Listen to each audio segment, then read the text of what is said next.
Daf 21 of Yoma asked the question, what happened if a Nazirite has no hair? So Nazirite, this is somebody who takes a certain vow. They vow against certain things, not to cut their hair, not to drink wine, have grapes, or all these things they kind of prohibit on themselves.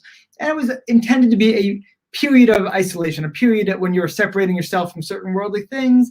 And then you went to the temple and you fulfilled your vow. And among the things they did, since you weren't allowed to cut your hair, is they shave off all of your hair as part of what they call like the atonement period for being a Nazirite.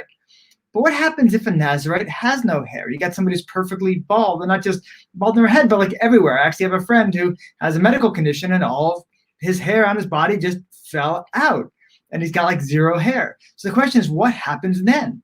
Do we say that, well, the person can never really fulfill their Nazirite vow because they need to be shaven and there's nothing to shave? Well, we don't quite go that far, but there's one opinion that says, you know what? We take the razor and we pass it over his bald head and his bald body, just like we would if he had hair. And because we say, you have to take a razor to him, so we take a razor even though there's nothing to cut. The other opinion says, well, really, no. There's nothing to cut. We just don't need to do this razor practice, but the whole eliminating the hair has already been accomplished, so we can kind of skip that step. Then we get on to this other question of what we call the Metzora, which is sometimes translated as a leper. Others argue with that interpretation. Metzora, you have a little bit of blood, you put it on their offering, you put it on their thumb, their big toe. Well, what if they're missing a thumb? What if the Metzora has no thumb? Does that mean they can never be atoned?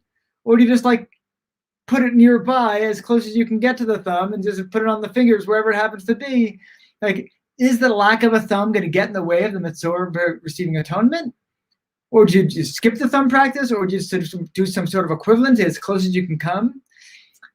The idea here is to try to figure out, okay, what is actually getting in our way of fulfilling something? What is essential?